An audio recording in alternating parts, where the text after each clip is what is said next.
Hello guys, आज के इस वीडियो में हम देखेंगे कि ग्लोबल स्टेट क्या है और इसको आप कैसे नेक्स्ट.जेएस में आप यूज कर सकते हो। सो गाइस, सबसे पहले हम इस वीडियो में क्या क्या देखने वाले हैं इसका मैं ओवरव्यू तो आपको दे देता हूँ। सबसे हम देखें पहले देखेंगे कि ग्लोबल स्टेट क्या है, इसकी नीड क्या है हमें, और कौन कौन से तरीके हैं जिसको आप यूज करके नेक्स्ट.जेएस पे प्रोजेक्ट में आप इसको इम्प्लीमेंट कर सकते हो ग्लोबल स्टेट। उसके बाद हम छोटा सा एक प्रैक्टिकल डेमो देखेंगे। तो चलिए वीडियो को स्टार्ट करते हैं। तो सबसे पहले हम पहले देखते हैं कि ग्लोबल स्टेट क्या है और इसको आपको नेक्स्ट.जेएस में क्यों यूज करना है, इसकी नीड क्या है। तो गाइस देख सकते हो कि आप मेरे स्क्रीन के सामने यहाँ पे कंपोनेंट वन में मैंने एक डाटा को मैंने यूजर और सेट यूजर मैंने डिफाइन किया है। कंपोनेंट वन में मैं एक डाटा को सेट करता हूँ, यूजर का डाटा को मैं एपीआई से फैच करके यहाँ पे सेट करता हूँ। ओके, उसके बाद मुझे क्या करना है, मुझे यही डाटा मेरे को कंपोनेंट सिक्स में भी चाहिए होगा। तो मुझे इससे कंपोनेंट वन से कंपोनेंट सिक्स में मुझे डाटा लेने के लिए मैं मुझे क्या करना पड़ेगा। पहले मुझे इस डाटा को कंपोनेंट टू में भेजना पड़ेगा। उसके बाद मुझे कंपोनेंट थ्री में, फोर, फाइव में भेजना पड़ेगा, तब जाके मुझे कंपोनेंट सिक्स में डाटा मिल जाएगा। अगर हम ग्लोबल स्टेट को यूज नहीं करते हैं तो हमें प्रोप्स के थ्रू इस टाइप से डाटा हमें इसको भेजना पड़ता है। तो तो भाई इस चीज को रिसॉल्व करने के लिए हम ग्लोबल स्टेट को यूज करते हैं। तो चलिए हम देखते हैं कि अगर हम ग्लोबल स्टेट को यूज करते हैं तब हमें क्या देखने को मिलता है। गाइस अगर हम ग्लोबल स्टेट को यूज करते हैं तो हमें यहाँ पे देख सकते हो आप, कंपोनेंट वन पे मैंने एक डाटा को मैंने सेट किया है, यूजर और सेट यूजर। तो एक बार ये डाटा यहाँ पे डिफाइन हो गया, उसके बाद ये कंपोनेंट के थ्रू एक मीन ग्लोबल स्टेट के थ्रू हम किसी भी कंपोनेंट में डायरेक्टली हम डाटा को एक्सेस कर सकते हैं। तो सपोज सपोज पिछले एग्जांपल में हमने देखा था कि कंपोनेंट वन से अगर कंपोनेंट सिक्स तक हमें डाटा चाहिए होता है तो हमें वन बाय वन करके हमें कंपोनेंट सिक्स तक हम डाटा लेके आ रहे थे। लेकिन इस केस में क्या है कि हम डायरेक्टली कंपोनेंट वन से किसी भी कंपोनेंट के थ्रू हम इसको एक्सेस कर सकते हैं। सपोज कंपोनेंट फाइव में हमें डाटा चाहिए, हम डायरेक्टली यहाँ से कंपोनेंट में ग्लोबल स्टेट के थ्रू हम यहाँ पे डाटा ले सकते हैं। तो यही फायदा है दोस्तों ग्लोबल स्टेट का। सो गाइस, अब हम देखते हैं कि कौन कौन से वो तरीके हैं जिसको आप यूज करके ग्लोबल स्टेट आप यूज कर सकते हो रिएक्ट जेएस या फिर रिएक्ट जेएस प्रोजेक्ट में। सबसे पहले हम बात करते हैं कि हमारे पास दो तरीके हैं जिनको मुझे मिला है कि आप इसको यूज करके ग्लोबल स्टेट को अपने रिएक्ट जेएस या फिर रिएक्ट जेएस में आप इसको इम्प्लीमेंट कर सकते हो। तो सबसे पहला तरीका है रिएक्ट कॉन्टेक्स्ट एपीआई। इसके बारे में तो आपने सुना ही होगा कि आप रिएक्ट कॉन्टेक्स्ट एपीआई के थ्रू आप ग्लोबल स्टेट को यूज कर सकते हो। उसके बाद हमारे पास दूसरा मेथड है जुस्टेन। जुस्टेन भी एक नोड जेएस की लाइब्रेरी है जिसको आप यूज करके नेक्स्ट जेएस या फिर रिएक्ट जेएस प्रोजेक्ट में ग्लोबल स्टेट मैनेजमेंट आप कर सकते हो। तो भाई चलिए हम प्रैक्टिकल डेमो देखते हैं पहले।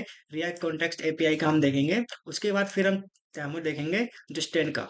तो भाई तो भाई चलिए हम रिएक्ट कॉन्टेक्स्ट एपीआई का एक छोटा सा प्रैक्टिकल डेमो देखते हैं कि ये वर्क कैसे करता है। तो यहाँ पे मेरा प्रोजेक्ट यहाँ पे रन कर रहा है, मैं यहाँ पे लॉगिन पे क्लिक करता हूँ। जैसे ही मैंने लॉगिन पे क्लिक किया तो ऑटोमेटिक यहाँ पे है डाटा मेरा सेट हो गया है। अब मैं गो टू प्रोफाइल करता हूँ तो मेरे को सेम डाटा यहाँ पे मिल रहा है। गो टू डैशबोर्ड करता हूँ, यहाँ पे सेम डाटा मिल रहा है। तो ये कोड के थ्रू ये वर्क कैसे कर रहा है। अब मैंने यहाँ पे अलग से मैंने डाटा फैच फैच एपीआई नहीं करी है, सिंपली मैंने डाटा जो मैंने सेट किया है, मैंने सेट किया है डाटा मैंने सेट किया है, लॉग आउट किया हमने, डाटा क्लियर हो गया। ओके, हम लॉगिन पेज पे आ गए। अब हम जब हम लॉगिन करते हैं तो हम मैंने नेम और यूजर नेम मैंने यहाँ पे सेट किया है। लॉगिन करते ही नेम और फोन नंबर यहाँ पे सेट हो जाता है। मैं प्रोफाइल पेज पे जाता हूँ, नेम और फोन नंबर यहाँ पे सेट हो जाता है। तो मेन अगर मैं लॉग आउट करूंगा तो यहाँ से डाटा हमारा क्लियर हो जाता है। डाटा क्लियर हो जाने के बाद यहाँ पे ऑटोमेटिक लॉग आउट हो जाता है। तो ये जो हमारा नेम और फोन नंबर है इसको हमने इसको यूज किया है रिएक्ट कॉन्टेक्स्ट एपीआई के थ्रू।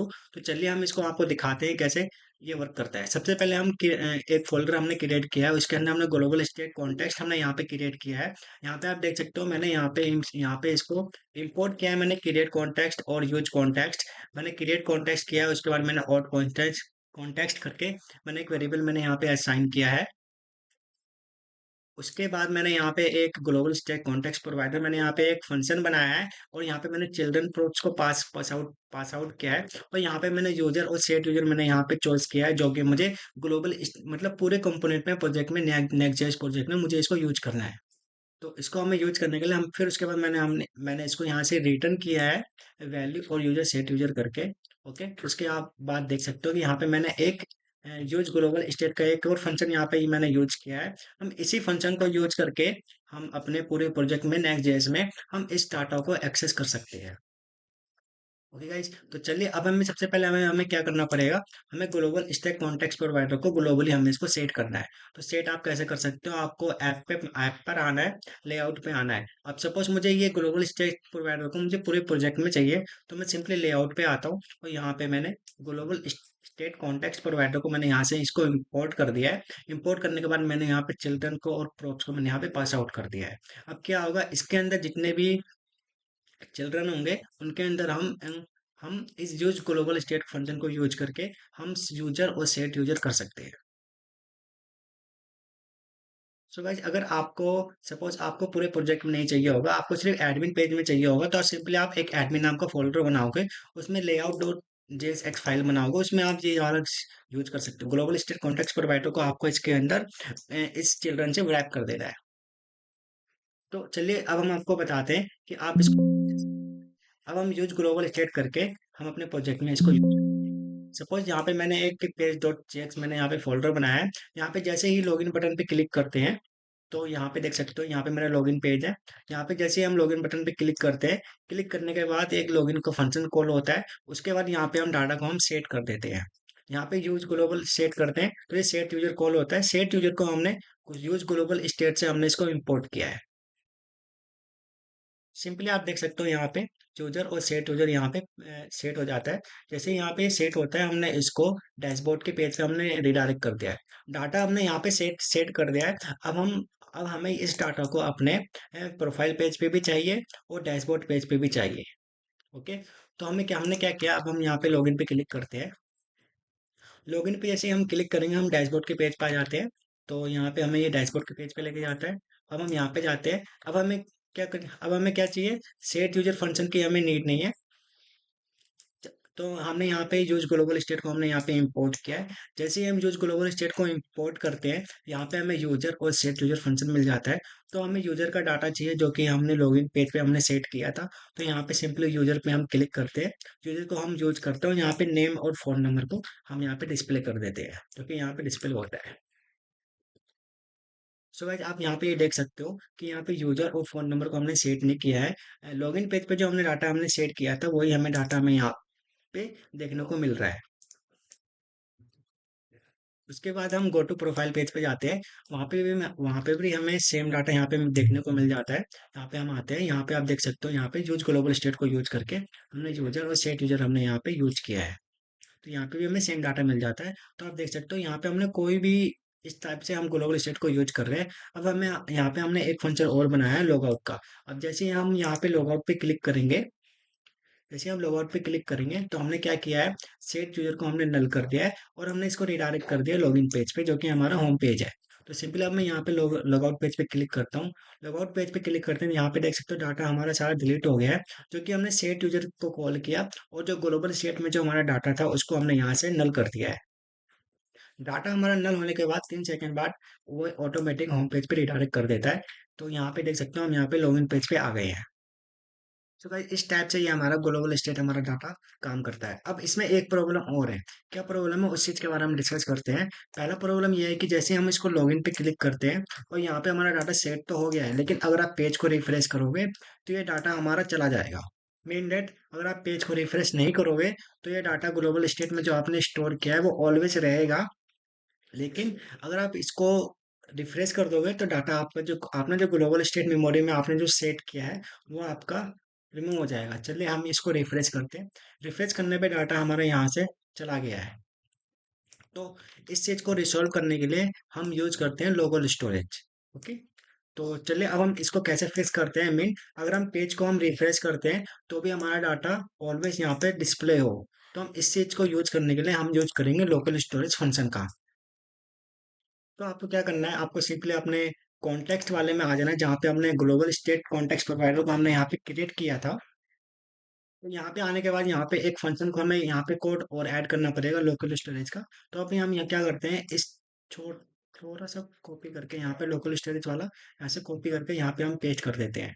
तो यहाँ पे हमने की हमने रख लिया है। तो गाइस, अब हमने क्या किया है कि जब हमारा पेज हमारा रिफ्रेश होगा, तो पहले ये चेक करेगा कि हमारा लोकल स्टोरेज के अंदर और यूजर का डाटा अवेलेबल है। अगर वो अवेलेबल होगा तो फिर वो क्या करेगा, सेट यूजर कर देगा ऑटोमेटिक। ओके। अगर वो अवेलेबल नहीं होगा तो कुछ भी नहीं करेगा। उसके बाद क्या करता है कि हम यूजर को स्टेट करते हैं, जब भी हम लॉगिन पेज पे यूजर को हम यूजर का हम डाटा हम सेट करते हैं, तो यूजर ये वाला फंक्शन कॉल होता है ऑटोमेटिक, जो कि डिपेंडेंसी यूजर है। जैसे सेट यूजर कॉल होगा, ये ऑटोमेटिक यहाँ पे कॉल हो जाएगा। तो क्या होगा कि जैसे ही हमारा सेट यूजर होगा, यूजर ये वाला ये जो फंक्शन है ऑटोमेटिक यहाँ पे कॉल हो जाएगा। क्यों कॉल हो जाएगा? क्योंकि हमने यहाँ पे पास कर रखा है यूजर। ओके, जब भी यूजर का स्टेट चेंज होगा तब ये ऑटोमेटिक यहाँ पे कॉल हो जाएगा। तो गाइस यहाँ पे सिंपली आप देख सकते हो, मैंने यहाँ पे अगर यूजर अवेलेबल है तो यहाँ पे हमने जोसन में यूजर का डाटा हमने यहाँ पे लोकल स्टोरेज में हमने इसको सेव कर दिया है। तो हमें सिंपली ऑथ यूजर ना करके सिंपली हम यहाँ पे यूजर कर देते हैं। ये हमारा की हो जाएगा लोकल स्टोरेज की का। अब हम क्या करते हैं गाइस, अब हम आते हैं अपने प्रोजेक्ट पे। अब हमें क्या करना है, फिर से हमें डाटा को सेट करना है।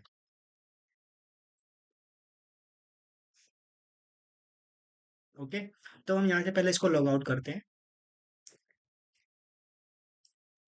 ओके। यहाँ पे लॉग आउट हो गया है। जैसे अब हम जैसे ही इसको लॉगिन करते हैं, हमारा डाटा जो है यहाँ पे सेव हो जाएगा। तो यहाँ पे हमने लॉगिन किया। यहाँ पे हमने लॉगिन किया। लॉगिन जैसे हमने किया, आप देख सकते हो लोकल स्टोरेज। अगर आप डेव कंसोल को ओपन करोगे और एप्लीकेशन पे आओगे और यहाँ पे लोकल स्टोरेज पे आओगे, यहाँ पे क्लिक करोगे तो यहाँ पे आपको यहाँ पे देखने को मिल जाएगा जो कि लोकल स्टोरेज जो कि हमने यहाँ पे यूज किया था, वो की यहाँ पे आपको देखने को मिल जाएगा। और उसके बाद जो वैल्यू जो हमने डाटा जो हमने पास आउट किया था जोसन फॉर्मेट में, हमने इसको सेव किया था, वो डाटा आपको यहाँ पे देखने को मिल जाएगा। अब इस केस में क्या होगा कि जब भी हम पेज को रिफ्रेश करेंगे, हमारा डाटा कभी नहीं जाएगा। अब हम इसको रिफ्रेश करते हैं एक बार। जब तो आप देख सकते हो, पहले वाले केस में क्या था कि अगर हम लोकल स्टोरेज को यूज नहीं करते थे तो हमारा डाटा जो है ऑटोमेटिक यहाँ से हाइड हो जाता था। अब हम इसको रिफ्रेश कितने भी रिफ्रेश करते हैं, हमारा डाटा ऑलवेज रहेगा। और चाहे आप पेज को चेंज कर दीजिए या गो टू प्रोफाइल पे आ जाइए, इसको यहाँ पे चेंज हो जाएगा। जैसे ही आप लॉग आउट करोगे, लॉग आउट में हमने सेट नल यूजर का डाटा जो हमने नल कर दिया है, जैसे आप लॉग आउट करोगे तो यहाँ पे डाटा यहाँ से हट जाएगा। हटने के बाद आप लोकल स्टोरेज को डेव कंसोल को ओपन करके यहाँ पे देख सकते हो, यूजर का जो डाटा था यहाँ से भी रिमूव हो गया है। और हमने अब हमें वहाँ पे दोबारा नहीं मिलेगा। तो जब आप लॉगिन करोगे तब आपको यहाँ पे डाटा सेट हो जाएगा। रिफ्रेश करोगे, डाटा अपना यहाँ पे वापस आ जाएगा। सो गाइस, इस टाइप से आप रिएक्ट कॉन्टेक्स्ट एपीआई को यूज करके आप ग्लोबल स्टेट को अपने नेक्स्ट जेएस प्रोजेक्ट में आप इसको इम्प्लीमेंट कर सकते हो। तो गाइस, अगर वीडियो अच्छी लगी तो वीडियो को लाइक कर देना और चैनल को सब्सक्राइब कर देना। सो गाइस, मिलते हैं अगले वीडियो में। अगले वीडियो में हम डिस्कस करेंगे कि नोस्टन एपीआई लाइब्रेरी को यूज करके आप कैसे आप ग्लोबल स्टेट को यूज कर सकते हो। इस वीडियो में हमने देखा रिएक्ट कॉन्टेक्स्ट एपीआई को आप कैसे आप यूज करके ग्लोबल स्टेट को यूज कर सकते हो नेक्स्ट जेएस में। अगली वीडियो में हम देखेंगे डिस्टेंट एपीआई के through distant library, node JS library है, इसको आप यूज करके कैसे आप ग्लोबल स्टेट को नेक्स्ट जेएस में आप कैसे इंप्लीमेंट कर सकते हो और इसको आप यूज कर सकते हो। तो गाइस, मिलते हैं अगले वीडियो में। Bye bye.